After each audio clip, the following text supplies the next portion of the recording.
Welcome everyone. Today we'll have a video focusing on the combat tips for Genshin Impact. Now as we increase our adventure level to level 20, 25 and 30, the world level will go up. And as the world level goes up, the difficulty of the monsters also goes up. So it's essential for us to learn how to dodge and avoid damage, and also there's some ultimate tricks we can use to avoid damages as we cast a burst skill. Followed by that, what are the general approach as we fight towards different dungeons or boss monsters? And lastly, we can look to a strategy called Divine and Conquer with most of those mobs. This is a common strategy with RPG games, and we can also use this strategy in some of the elite fights and dungeons. We'll go through the first 2 points, and I'll show you guys a replay that demonstrates the use of the dodging and also the immunity trick. So over here with dodging, what you want to do is be aware of the AoE circle that the monster generates. You usually have a 0.5 seconds to act, and sometimes the monster have a slow attack animation. What we need to be careful is you cannot dodge while attacking, so make sure you're not too greedy with attacking monsters constantly. You got to give them a break, you hit them a few times, keep your distance, then come back and hit them again. Stop hitting them all the time because they're gonna hit you back. And after that, I'm not sure if most of us know that you can actually become damage immune while casting your ultimate, which is your best skill. This is right before enemy lands an attack. And sometimes if I'm too far away from dodging, if I'm right between my animations of attacks and I'm about to get hit by the monster, so what I do is I can use my spell immunity trick to be defensive with my offensive skills. And preferably you want to have this on the character that has a cast animation. What we're going to see is some of the characters doesn't have a cast animation. That means they can, they don't get this opportunity to do this immunity trick. The characters like the 5 stars or some of the 4 stars have this animation. This is when they become much more useful. So over here, we're going to spot a wild elite monster, and this is a very tough opponent. So what we're going to do is I'll go through the replay and demonstrate some of the movements we have over here. I think this is a really good replay as well to demonstrate the fights with the big boss. So he's currently level 45, I'm 60, but my gears are quite under geared, keep that in mind. So as usual, I'm going to start with a few rotations. You can see that I'm constantly attacking with a spell, then keeping it away again. And what you can also notice is I know that my spells are full energy, so I can use my burst spell. I'm still rotating my spells, and here you can see that I was too greedy with my attacks and I didn't move away from the boss. And in order to compensate for that, I was habitually going to my character. I cast my burst spell right when he attacked me, and I didn't take any damage from that. Let me go back a little bit, I'll show you guys the whole thing. So basically I'm rotating my spells, I'm dodging a little bit, staying away from him, keeping distance. And here, just before he slammed me, I cast my ultimate and I used the animation to dodge the attack. Basically, I will spell or damage him vulnerable. And I'll go through the fight as we go. So I'm building up my energy. I can use my spells offensively, so this time I didn't use my spell to actually to dodge his damage, but I'm also aware that next time I have my spell ready, I can dodge again. Keep in mind, I'm also keeping my distance, dodging as quickly as I can. So this demonstrates when you don't dodge properly and when you get hit by the boss, what's going to happen. So yeah, I was getting a little reckless as the HP of the monster got slower.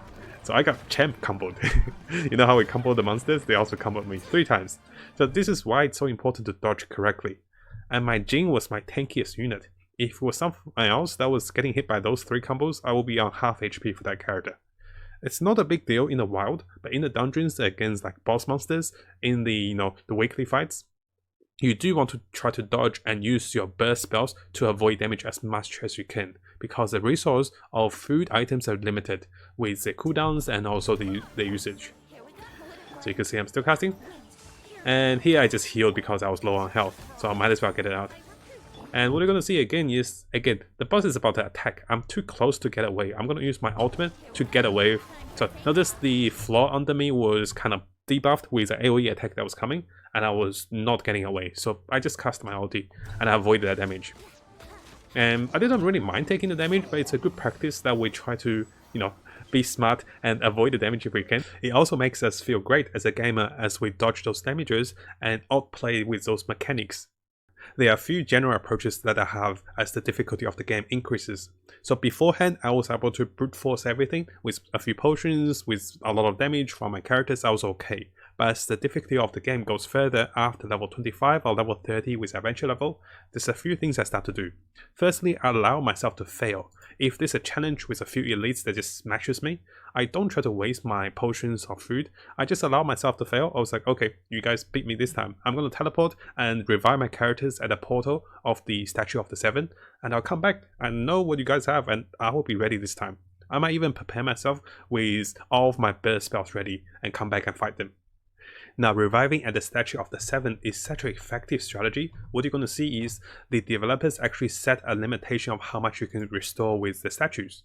You can see that here that my statue is set to revive or heal at 100% of HP. So my characters, when they come over here, everyone on the team will get healed by 100%. It only works for those on the team. It doesn't work for the characters that's not on the team. And because there's a limitation, what we can do is, if you use this trick frequently, you can reduce your healing to about 70% and then leave the rest of the 30% to heal by your healers on the team. Now, as a general tip on the usage of food for restorative items and also buff items, you can only use one type of the item at a time. So if I'm using a defensive item, 2 of those defensive items does not overlap. I won't get 261 and I won't get the additional 107 defense buff. I will only get the strongest food. Similarly for attack and critical rate. Followed by that, there's a global cooldown on the revive items. So if you find yourself fighting a weekly boss or maybe a tough dungeon, if you're reviving, the item will go to 120 seconds on cooldown for all of those items, for all of the characters. So you can only revive one character every 2 minutes. Now for the HP restorative items, there's a limited usage of how many of those items you can use at a certain time. So we're in the middle of combat and you can see that my characters are not full HP. I'm giving the restorative items on my Chongyun, and you can see that there's a little sign over here to indicate how many items he can use. I have given him 3 items or 4 items. You can see the little circle of red is going to get to full. When this circle goes to full, he will refuse to have any more restorative items, and I can't give him any healing items for the next 30 seconds at least, until this reduces a little bit. The character will say, I'm full, I won't have any items. This is a limitation to avoid people spamming items and just passing mechanics and bypassing the boss fights with a lot of the resource. This also comes back to the point that you want to keep a few of the high restorative items on yourself, because the lower ones are good, 16%, sometimes you have the 9% HP with 1000 HP, but in a really tough fight that you don't want to leave the fight, maybe the weekly boss, you want to keep a few of the high ones so you maximize each usage of your restorative items. Next up, we have the divide and conquer strategy. So as we go into the later stage of the game, you'll find a lot of the strong elites and maybe a very strong dungeon that's very difficult to pass that. Firstly, what we want to do is we want to test the enemy combat radius.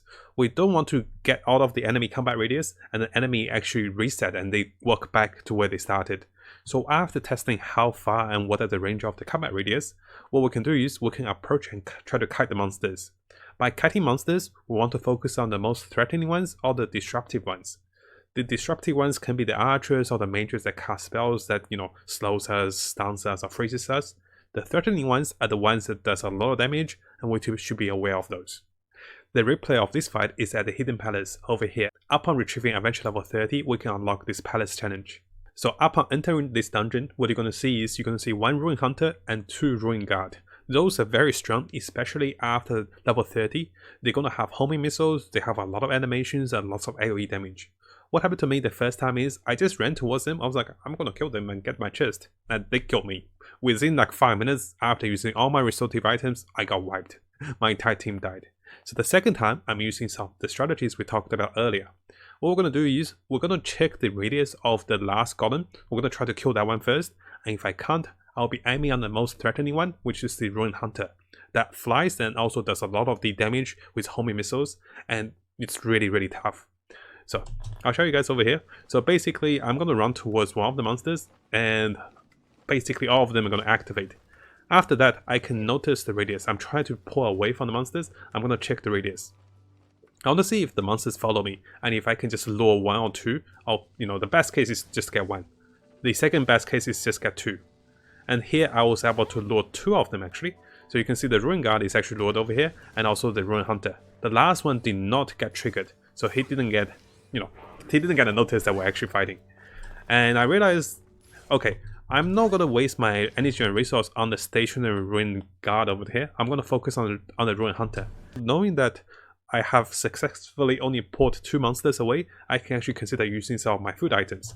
So over here, as I start to fight, I'll actually open my bag and I'll actually consider using some of the items because I know I can have this fight ready. I'm using some of the lower tier items just so that I don't waste the higher tier ones for a bigger fight. I used 1 defense and 1 attack potion. Oh, food, actually. I keep saying potion. So over here, the Ruin Hunter is actually going to go into a charge formation. He flies up, he charges homing missiles, and if I don't hit him down, he's going to charge into me and does like about 90% of my HP, even on my tanky characters. It's very hard hitting. But the moment we hit him on the core, he gets disabled, and that's my cue to do massive damage. Also be aware of the missiles that's coming from the Ruin Guard. Notice that that is only 1 homing missile from the Ruin Guard, and took 70% of my character's HP. And as we give food to Vessel here, you can see the little bar of usage that goes up. Once the bar actually goes fully circle into red, she cannot use any food items. So you can see the bar actually went up once. And I gave her 1 more. I was like, just take 1 more. She actually went up twice. So she used 2 food already. And I'm going to repeat this. I'm going to focus on the most threatening monster. As long as I can take down the Ruin Hunter, the fight becomes so much easier. The Ruin Guards are much easier. At the higher level, the Ruin Guard have a spinning ability, and this does a lot of damage. What I want to show you guys is, it is possible if you time it right to hit the Ruin Guard's core as he spins, and this will actually instantly disable him from spinning. So this is a really nice trick. It's hard to complete, but if you achieve that, you can get a chance to reduce his damage and also do a lot of damage at the same time. So over here we killed the first Ruin Guard, and this is the second one that was left alone. So this one was never attacked at the start. I pulled away from him and I went to the opposite side. This way I was able to break the 3 trial formation of the Ruin Guards and Ruin Hunters and managed to kill them, pretty much splitting them apart. To summarize this video, it is essential for us to start practicing dodgings and also be aware of these AoE attacks and the slow attack animations from the monsters. Don't get too greedy with your attacks because if you're attacking, you cannot dodge. At the same time, if you find yourself in trouble while you're hitting the monsters, so you can try the ultimate trick, and this usually works with a character with cast animation. Maybe practicing a few times, and after getting used to it, you can consider saving your spells for defensive purposes. As for the general approach of the game, it's essential for us to maximize all the resources in the game, and this will in return reduce the difficulty of the fights. Lastly, the Divide and Conquer strategy works after testing out the enemy's combat radius. If you don't test out the combat radius, what you're going to find is, you're going to pull monsters too far and they're going to start walking back and they're going to heal to full. So make sure you test the combat radius before you try this approach. And as always, remember to have fun in the game and find your own battle style. Sometimes you like to cast spells, other times you just want to hit the monsters really hard. Find what suits for you and then incorporate those battle tips into your style. Now, if you found this video helpful, make sure you subscribe and also click the little bell for more videos like this to come. As always, I wish you guys best of luck in Genshin and also have a great time exploring this beautiful world. I'll see you guys next time. Take care everyone.